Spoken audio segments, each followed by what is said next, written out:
process. You want to own the process because literally it's really your first decision moving into adulthood. So you want to make sure that that decision is a great decision for you. But utilize your parents and utilize your coaches because they've either seen it, done it, or they've heard about it. So tap into them for information to guide you and to help you make your decision. So you're not on that path by yourself, but you should be in the front seat deciding actually where you want to go. And I agree with, you should be the one sending out the emails. You should be the one communicating with the college recruiters if you've passed that age and that eligibility to where you can directly communicate with them. But yeah, definitely as the athlete, you should take ownership of that. Just to piggyback off what Nick said, college is not the time to be humble about your grades. Like he mentioned before, I run into kids, how are your grades? I don't know, or yeah, they're not too good, they're rocking like a 3.8 or 4.0. You have to be upfront because depending, if you know that information, what your grades, your SAT scores are, that's going to determine what level of conversation to come in. If you're looking at a 3.8 or above, you're probably looking at a presidential scholarship or institute scholarship. But if you say, hey, my grades are not that good, and they're thinking that you're at a 2.5 or 3.0, they're not going to introduce that type of information to you. So you can't be shy about it. This is not one of those times. It's good to be humble. That's an enduring quality. Doing the recruiting process, this is not one of those times to be shy and humble. We have a couple questions from student athletes. Any questions? You sure? This is your time. There's a lot of knowledge and wisdom up here.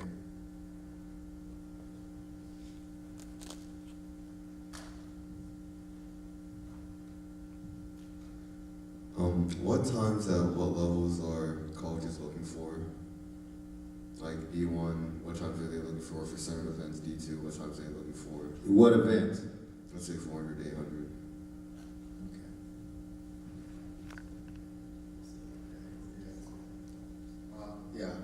Well, I can say, if we say D1, I mean, basically, if we're talking about a young lady, example, like you said, someone was to know Acacia Hayes. I'll give you a hard example. She runs a 55. Fenton's daughter runs a 55. If you're talking about a Stanford or, a Texas A&M or one of the top 10 schools, as far as both, Stanford called and said, hey, you get her below 54, we'll take her off preferred walk-on status. Understand that? Preferred walk-on status. So, the definition of preferred walk-on, I think we all know what that means, right? Typically no money, at least the first year, or, not a lot of coverage. But I'll let these guys take care from there. That's a great question. So here's how I would go about trying to get that information. So just create a list of the schools that you're interested in and contact them directly and say, what's your bar? What's your standard? What's your bar as far as in time? What's your bar and standard as far as GPA? That way that gives you a goal and an outset on what you know you need to meet as far as their criteria if you're going to be considered as a scholarship athlete at that school. A lot of the schools will even actually have that information online. They'll have what your times need to be recruited and what your times need to be offered a scholarship. So if you look on their websites, their track team websites, you can often find that information. Again, create your own leverage. A lot of track team websites are not up to date. Some of them are not up to date right now. There's a website, trfss.com, that has all of the track and field conferences of anyone you can look up. Take a look at the conference, look at the conference championships, look who placed 1 through 8, see how that team scored in the conference. That would be your baseline. Look at the academics, admissions website to see what the requirements are to apply. Look for it a little bit deeper because some schools, the academic requirements are different per major. So if you have that information, because one thing that a lot of people get a little bit perturbed at right now is that you guys have more access to information on the web. So someone calls me up and and say, hey, when y'all have open house? Well, my first thing is, why didn't you Google it? Why are you calling me? And that's not to be, I'm not trying to be a foul, but there's other things that I'm working on also, and that shows me the type of dedication or interest that you really have. Are you the type of person that's gonna be, self-motivated and seeking out answers, or are you the person I gotta spoon feed and give information and tell you what to do every single time? So as much research that you have and show interest in them, you're gonna get that back. And I was just gonna add to the same thing Sean said. Go to the conference, look at the scores, even set yourself up a chart.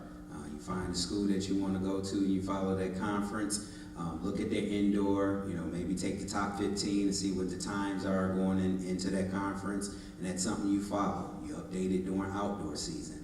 That's something you can start doing now, even early in the age, so you can see how it's progressing, see where your events lie, and then you can see where you fit.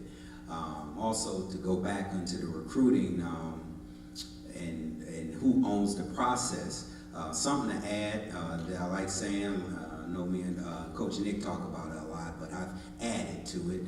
It's being a AAA student, AAA athlete. That's meaning having your academics, having your ability, and having the right attitude. Those are some of the things that recruiters as well as coaches look to. So we use that AAA acronym a lot, but I've added into making yourself a 4A, and that's your altitude. And that's something that you're looking to, someone that sets goals. So when the coach is looking at you, they're looking at your academics, they're looking at your ability, they're looking at your attitude, and now they use that to see how high this athlete can go, with that attitude and that ability.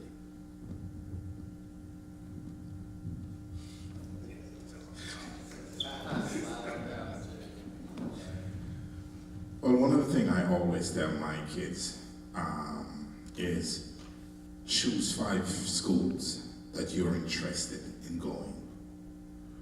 And go online and check for the times, check the conferences, and see how you match up with that school.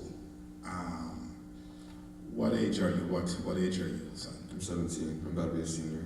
Senior.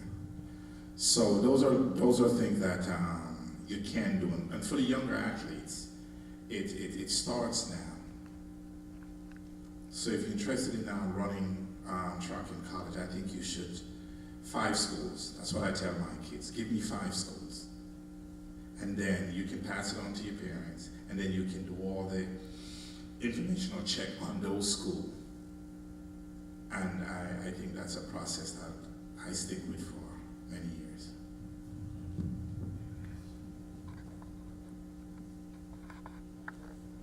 Anybody else? Any questions? One thing I would add real quick before you wrap it up, that I think it was touched on a little bit. You guys remember that when you're going through high school, your junior year is probably your most important year academically. You're recruited by then. That's not to say that freshmen and sophomore aren't, but make sure that you're on track those years. But your junior year is key. By the time you get to your senior year, really about all you can do is mess it up. Once you've gotten there, remember that your junior year is key. Don't sit there and slack and say, okay, I'll get it done next year, my senior year, I'll bring my grades up. Because they're looking at your junior year primarily. Am I right, Coach? Yes, that's what your admissions officers are looking for in the climb. I mean, if you start off as a high performer, did you sustain it? If you started off slow your 9th and 10th grade year, did you improve and get serious about it? How many, just by show of hands, how many rising seniors do we have? How many rising juniors? Okay, for the seniors that put their hands up, have you taken an SAT or ACT already? Good. Juniors, are you signed up for the SAT and or ACT this fall? So you're already ahead of the curve. If you have that out of the way, what I recommend for the seniors, to add on what Coach was saying here for those 5 schools, I recommend that you download the applications, because you know that you can already start school up right after Labor Day. If you have the applications, do a handwritten, so then when you go to your guidance counselor and have them review it and get a fresh set of eyes to look on it, it's at the beginning of the year, because you know you're gonna have to submit an official transcript, get a guidance counselor letter of recommendation. So if you're being proactive on the front end, people are more inclined to want to help you through that process. It helps make it a lot easier for the recruiting process, because this is not a whole lot of time this is a self-starting kid. So if you have those things knocked out, ready from the very beginning, and send an email to your guidance counselor and say, hey, look, I'm going to surprise a senior, these are the 5 schools I'm interested in going to. Please be prepared to have a transcript and have those things emailed. It's going to help you out in the process. Yeah, just to recap, the big thing, I'll add a little, to me, what I say with my athletes, panic, maybe panic's the wrong word. Have the high anxiety to succeed as a sophomore, okay?